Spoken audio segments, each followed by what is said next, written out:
Hi everybody, Dan Illman here with some exciting news. DRF Formulator, the gold standard in past performance information, is now free exclusively on DRF Bets. Join DRF Bets with the promo code WINNING. Get a $250 first deposit match bonus, a $10 free bet, and free Formulator already uploaded to your account. Access Formulator's premium features, including sortable trainer stats, race replays, personalized trip notes, and lots more. Free Formulator exclusively on DRF Bets. Dan Illman, Mike Beer, taking a look at the feature race at Oaklawn Park on Saturday. It's the Grade 3 Bayakoa. Fillies and mares going a mile and a 16th. $250,000 is the purse. Approximate post time is 6:10 Eastern time. And this race might be an intriguing prep down the road for a race like the Apple Blossom at Oaklawn. Let's take a look at this field. It seems evenly matched on paper. The number 2 Coach, Mike, is your 5-2 morning line favorite. She's 2 for 2 already at this Oaklawn meet. Both of those wins coming on wet tracks for Brad Cox. Yeah, she's run well in both of those races too. I personally don't think she's a wet track move up, Dan, although obviously she likes a wet track. Overall, I just felt like this was a really competitive race. I think a few different things could happen here and a few different horses could win. But I also feel like they got the right morning line favorite. I think Coach is the horse to beat.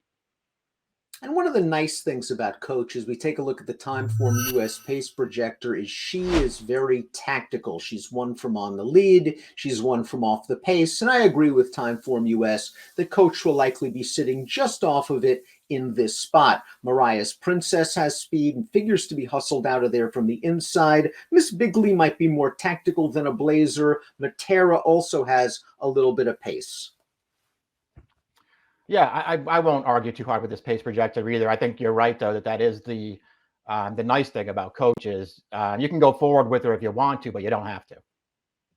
Miss Bigley, the number 1, has raced 15 times on dirt. She has never been off the board on the surface, and she's 9-2 on the morning line. She was 3rd in the Grade 3 Chaluki 2 starts back. She finished just behind Matera, who figures to be a shorter price than she is in this spot. Last time out, she did catch slop in the Pippin. She ran okay. She just was no match for Coach.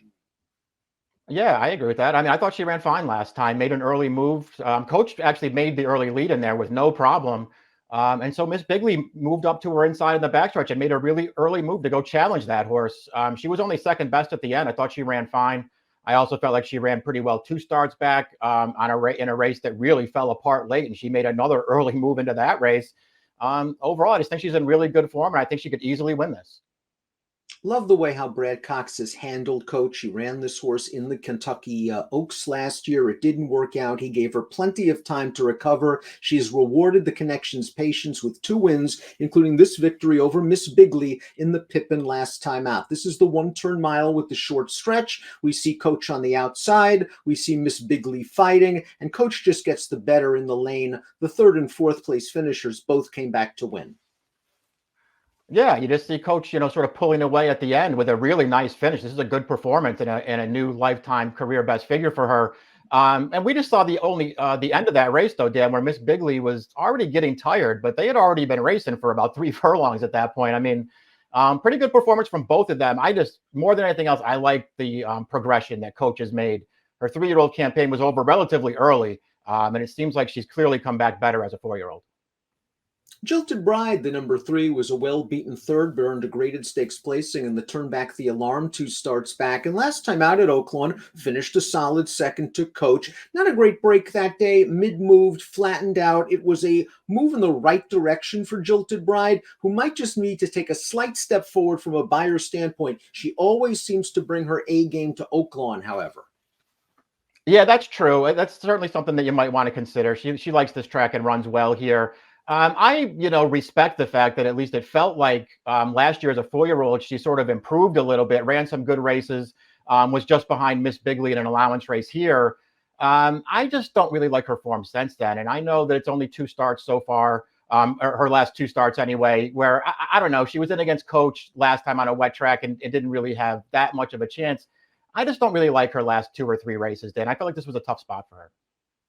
If the pace heats up a bit, you might want to consider the 4, She's All Wolf, an Oklahoma bred, as a horse that might be able to creep into the exotics at a price. Now, 3 starts back at Remington Park, she got beat ahead, and I was a little disappointed that day because it looked like she hung a little bit on the money. 2 back, she had no chance in that allowance race at Remington where she must have been 5 wide all the way around the track, and she got nipped a nose. Last time out in the She's All In, she just had no pace to run at. I think there are ways to look at her to say she's dirtied up. There are also ways to say she might have a little hang in her at this point in her career, and this might be too tough from a class standpoint.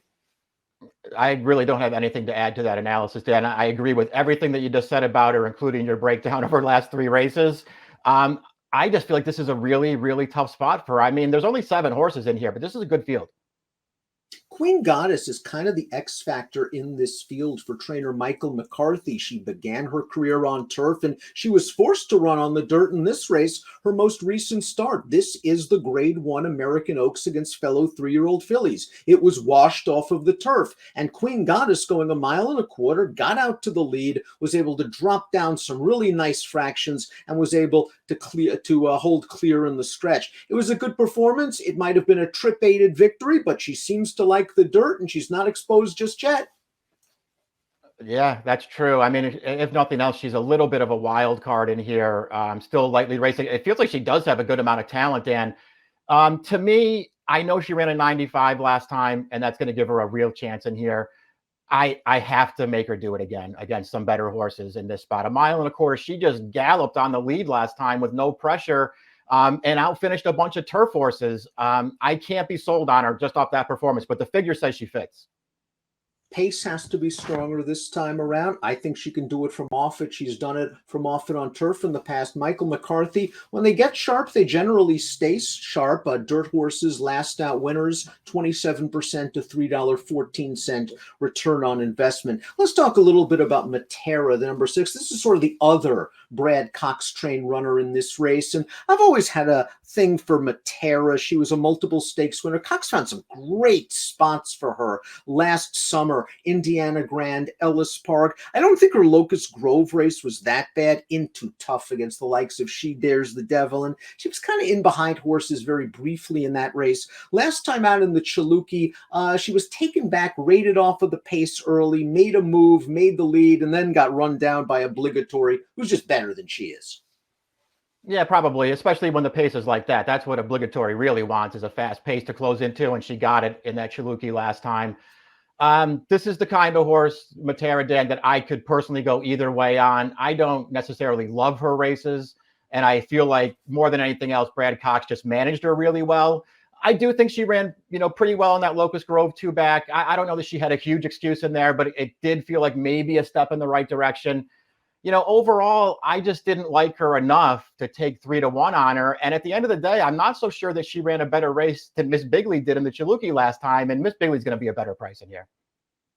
Friends, if you're not familiar with the Phil Bauer barn, I'd urge you to sit up and take notice. Did some really good things at Saratoga over the summer and is winning it with some horses. He hasn't had many opportunities at Oaklawn, but he's been firing, and one of them was with this one, Mariah's Princess. Let's watch the race on December the 4th. Now, Mariah's Princess was stretching out for the first time in her career. You see she got close up to a moderate pace. They were not going fast, 49 and change for the half, but just look at the way she stretches herself out in the lane. This is a very nice finish, a career best 90 buyer speed figure for a lightly raced filly with some speed.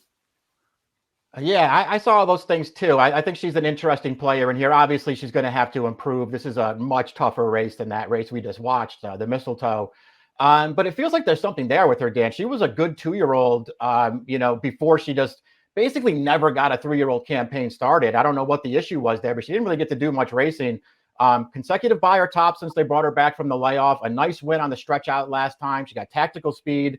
I thought she was interested in here, and it feels like she is going to be a good price. And I like that about her more than anything else.